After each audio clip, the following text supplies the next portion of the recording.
Simon, to you next. Have you found any advantages or disadvantages to sharing your mental health status or diagnosis with your manager? And did you have any suggestions for tackling this if you choose to disclose? Yeah, so this is a really brave and important question. And I suppose the reality is that there's definitely no right or wrong way for going about this. That mental health is it's a very personal matter, and the decision about whether to disclose or not is a very personal one. And so I can't say yes or no, and wouldn't want to try. So what I thought would maybe be most useful here is to give my point of view as a manager who's had lots of conversations with team members over the years who have disclosed mental health issues to me. And I suppose the first point is one around our actual agency culture at the Hallway, in that mental health is a non-taboo subject here, and that's partly due to the fact that probably about 2 or 3 years ago, when I did work on this Boys Do Cry campaign,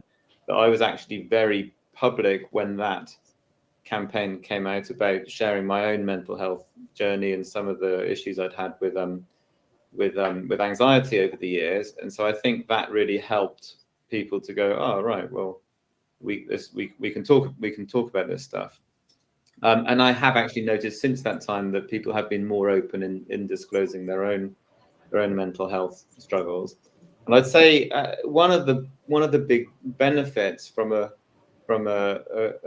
manager's point of view is that when someone does disclose, it gives context to a change in work quality and performance, and it allows us to be part of the solution. So if you can see that something's going on, you can see it when it's disclosed, you can then really understand it, and then you can work together around how best to manage it.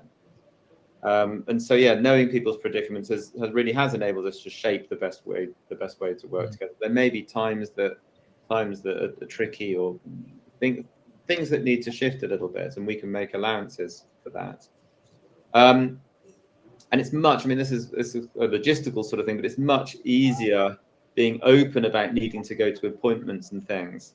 So, you know, if you have got a meeting with a therapist or with a doctor or whoever, it's much nicer to be able to go, and even myself with my sort of business partner, it's much easier to be saying, hey, look, I won't be in till 10 or 11 because I'm going to see my therapist. That's such an easier, nicer, open conversation than trying to make some ridiculous excuse. So you know, it removes an actual level of anxiety about that you can be open about it, and it avoids any misunderstandings. And then I think it actually just builds an extra level of trust and human connection in the relationship. It's a little bit like what I was saying with my kind of encounter with the other CCO in the water, that it's just so much nicer when we just admit that, yeah, we are human and we've got stuff going on. So then, in specifics around how to tackle it, I'd say that it takes courage. I mean, one of the bravest things I think I've done was, I remember my first actual conversation when I went to my GP to say I am having issues with anxiety. It was one of the hardest things I've done, but it was huge. It was ultimately life changing. So I really empathise with anyone who's kind of going through this. It does, you know, and when you do, I mean, if you do decide to disclose and you have these kind of conversations, then I know what courage it takes. And also with that, for me, the thought of going to have that conversation with my GP was far worse than the reality of doing it. And the longer I kind of am around on this planet, the more I realise how often the thought of having the conversation or doing the thing is much, much worse. So just be conscious of that having the conversation will definitely not be as bad as the thought of having it. So, and then if you do come to have it, don't overthink it, be authentic, tell it as it is. And I suppose my last note on this would just to be brave, feel the fear, and do it anyway.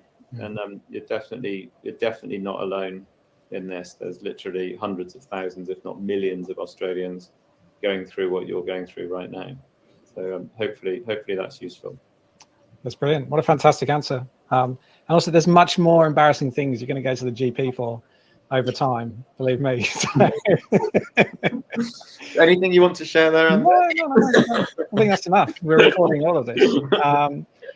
What I will do is say that if you want more of Simon's story, we have chatted about exactly this subject about a year or two ago. So there's an episode that Simon and I are talking about mental health in chats that we've had with people in the chat. We might move on unless there's anything quickly you want to add, Amy. No, I think that was beautiful Great answer. and bang on. Yeah, absolutely. Yeah. Okay, great.